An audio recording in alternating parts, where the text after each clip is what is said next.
अगर आप भी पकौड़े और समोसे खाकर थक चुके हैं तो फिर ये रेसिपी ट्राई करें। ऊपर से ये सुपर क्रिस्पी होती है और अंदर से इतनी ही सॉफ्ट बनकर तैयार होती है। आज मैं शेयर कर रही हूँ आपके साथ लेमन शेप चिकन स्टफ़ की रेसिपी। इसे आप कटलेट्स भी कह सकते हैं और कबाब भी बोल सकते हैं। ये रेसिपी अरब ममालिक में बहुत इस्तेमाल की जाती है और इसको बनाया जाता है थोड़े डिफरेंट तरीके के साथ। तो जो आज मैं शेयर करूँगी आपके साथ ये बहुत ही आसान तरीका है, आप इसे आराम से बना सकते हैं। तो चलिए देख लेते हैं इसे बनाना कैसे है। आप देख रहे हैं नबीला का किचन, तो वेलकम टू माय किचन। चलिए बनाते हैं इस मज़ेदार सी रेसिपी को। तो सबसे पहले हम इसकी स्टफिंग तैयार कर लेते हैं। उसके लिए देखिए यहाँ एक पैन के अंदर मैंने आधा कप ऑयल ले लिया है। ऑयल जब गर्म हो जाएगा तो 1 टेबल स्पून इसके अंदर लहसुन और अदरक का पेस्ट शामिल कर देंगे और इसे भी हमें कुछ सेकंड के लिए फ्राई कर लेना है कि इसका कलर थोड़ा सा चेंज हो जाए और लहसुन अदरक की जो रॉ स्मेल है ना वो ख़त्म हो जाए। तो इतनी देर के लिए हम इसे यहाँ पर फ्राई कर लेंगे। जब आपको लगे कि लहसुन अदरक फ्राई हो गया है तो फिर 200 ग्राम 200 ग्राम यहाँ चिकन का कीमा इसके अंदर शामिल कर देंगे। चिकन के कीमे की जगह यहाँ आप मटन या फिर बीफ का भी इस्तेमाल कर सकते हैं। और ये बिल्कुल फ़ाइन कीमा नहीं है, ये हाथ से कुटा हुआ थोड़ा सा मोटा मोटा कीमा है। तो अच्छे से हमें इसके साथ मिक्स करते हुए हमें इसे फ्राई कर लेना है, इतना कि आपको अभी चिकन का जो पिंक कलर नज़र आ रहा है ना ये बिल्कुल वाइट हो जाए। तो 4 से 5 मिनट लगेंगे मीडियम फ्लेम पर। और देखिए इसको मैंने यहाँ पर फ्राई कर लिया है। तो अब इसके अंदर मैं शामिल कर दूँगी 2 मीडियम साइज़ के प्याज को, यहाँ पर मैंने चॉप कर लिया था। चाहे तो आप इसे स्लाइस में कट करके भी डाल सकते हैं। तो ये इसके अंदर शामिल कर देंगे और अब इसे मिक्स करते हुए हमें प्याज को भी थोड़ा सा सॉफ्ट कर लेना है। तो जब आपको लगे कि प्याज जो है ना ये सॉफ्ट हो गई है तो फिर हम इसके अंदर शामिल कर देंगे कुछ पाउडर मसाले। तो पहले चूल्हे के फ्लेम को थोड़ा सा लो कर लेंगे ताकि मसाले जले ना। और अब इसके अंदर मसाले शामिल करेंगे जिसमें हाफ़ टी स्पून कश्मीरी लाल मिर्च है, हाफ़ टी स्पून यहाँ लाल मिर्च का पाउडर है, 1/4 टीस्पून हल्दी का पाउडर है, साथ में 1 टेबल स्पून इसके अंदर सोया सॉस शामिल कर देंगे, थोड़ा सा और डाल दूँगी। 1 टेबल स्पून इसके अंदर चिली सॉस है, साथ में हाफ़ टी स्पून नमक या फिर टेस्ट के अकॉर्डिंग और हाफ़ टी स्पून ही कुटा हुआ ज़ीरा है। तो ये सारी चीज़ें डालने के बाद अच्छे से हमें इसे मिक्स कर लेना है और यहाँ पर हमें इसे फ्राई कर लेना है। तो अगर आपको लगे कि इसमें थोड़े से पानी ऐड करने की ज़रूरत है तो आप इसको डालकर अच्छे से मसाले को यहाँ पर हम चिकन के साथ मिक्स करते हुए इसे यहाँ पर भून लेंगे। तो ये बहुत ही मज़ेदार सी स्टफिंग इसकी तैयार हो जाएगी। तो इसे हम यहाँ पर मिक्स कर लेंगे। और उसके बाद इसके अंदर हाफ़ कप यहाँ पर मैंने शिमला मिर्च ली है चॉप की हुई, ये भी इसके अंदर डाल देंगे और अच्छे से हमें इसे मिक्स करते हुए हम इसे भी फ्राई कर लेंगे। तो ये बहुत ही मज़ेदार सी स्टफिंग बनकर तैयार होती है। तो इस तरह से देखिए मैंने अच्छे से इसे मिक्स करते हुए भून लिया है 3 से 4 मिनट के लिए। अब हम इसके अंदर शामिल कर देंगे 1 कप इसके अंदर मैं पानी का ऐड कर दूँगी ताकि चिकन जो है अच्छे से गल जाए। तो 1 कप पानी का ऐड करके फ्लेम को यहाँ मीडियम कर देंगे, इसे हम यहाँ कवर कर देंगे और इतनी देर के लिए यहाँ इसे पका लेंगे कि कीमा जो है ना वो अच्छे से कुक हो जाए।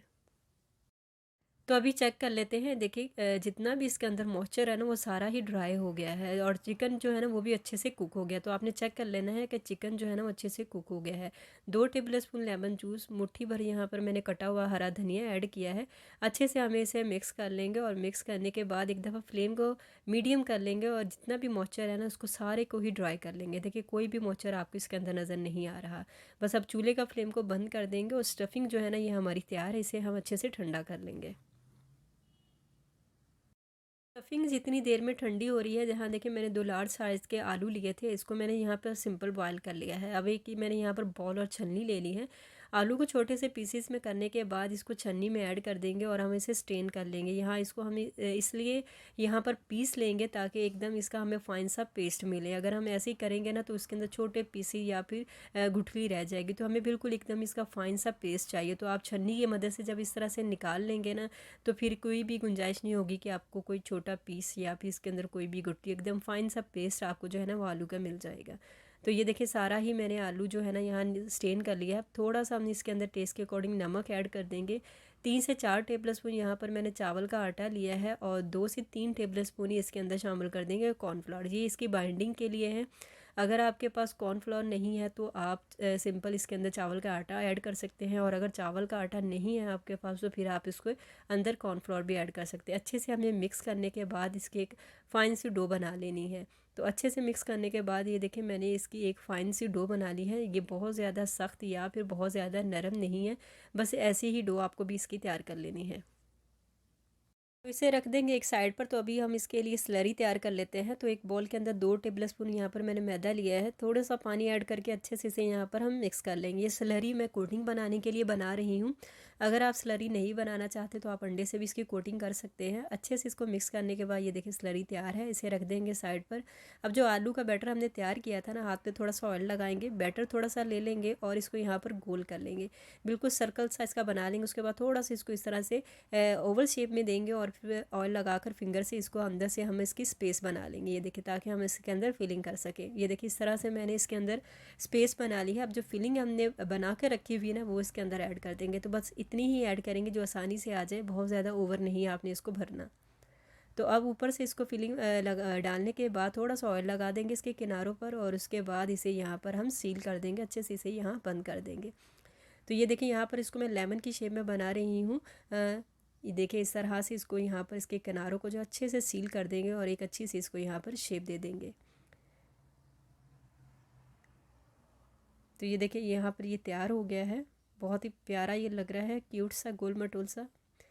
तो अभी एक और आपको बनाना बताती हूँ। तो थोड़ा सा बैटर ले लेंगे, पहले इसको सर्कल कर लेंगे इस तरह से, फिर थोड़ा सा इसको लंबा करेंगे बिल्कुल जितनी आपकी हथेली है, और उसके बाद फिंगर की मदद से हम इसे अंदर से इसकी स्पेस बना लेंगे ताकि हम इसके अंदर फिलिंग कर सकें। ये देखिए जब आप इसको हल्का हल्का सा घुमाते रहेंगे ना फिंगर से, तो इसके अंदर बहुत सारी स्पेस बन जाएगी।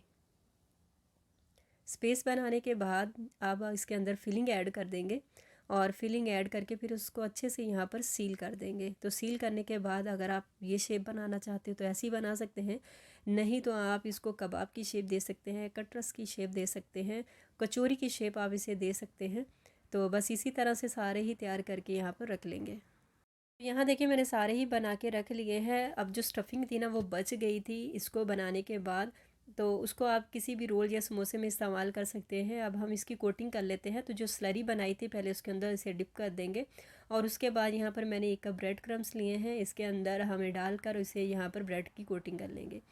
कोटिंग करने के बाद ये तैयार हो जाएगा और इसे आप फ्रीज़ कर सकते हैं और 1 महीने तक आप इसे आराम से बना कर रखें। और जब भी आपने फ्राई करना हो तो आप इसे एक या आधा घंटा पहले निकाल के फ्रिज से बाहर रखें और फिर इसे आप फ्राई कर सकते हैं। तो ये देखिए यहाँ पर मैंने अच्छे से इसकी कोटिंग कर ली थी, तो अब हम इन्हें फ्राई कर लेते हैं।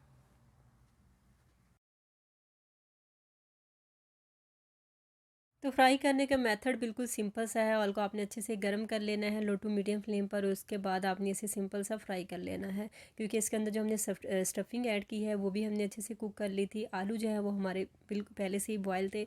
तो बस आपने इसको अच्छा सा कलर आने तक यहाँ पर इसको फ्राई कर लेना है। तो आपने इसको बहुत ज़्यादा फ्राई नहीं करना, वरना बिल्कुल ऊपर से इसका डार्क सा कलर हो जाएगा। तो बस आपको लगे कि अच्छा से इसका गोल्डन सा कलर आ गया है ना, तो बस हम इसे निकाल लेंगे और इसे सर्व करेंगे। तो ये देखें मैंने 2 से 3 मिनट के लिए बस इसे फ्राई किया था, माशाल्लाह बहुत ही बेहतरीन सा इसका देखें कलर आ गया है। तो बस बाकी के जो है ना उनको भी मैं इसी तरह से फ्राई कर लूँगी और उसके बाद मैं आपको इसको सर्व करके दिखाऊँगी। तो बहुत ही मज़ेदार सी रेसिपी यहाँ पर बनकर तैयार हो चुकी है। ये बहुत ही मज़े की बनती है, ऊपर से बहुत ही क्रिस्पी होती है, अंदर से ये इतनी ही सॉफ्ट होती है। तो यहाँ पर मैं आपको इसका साउंड भी सुनवाती हूँ कि ये कितनी क्रिस्पी है।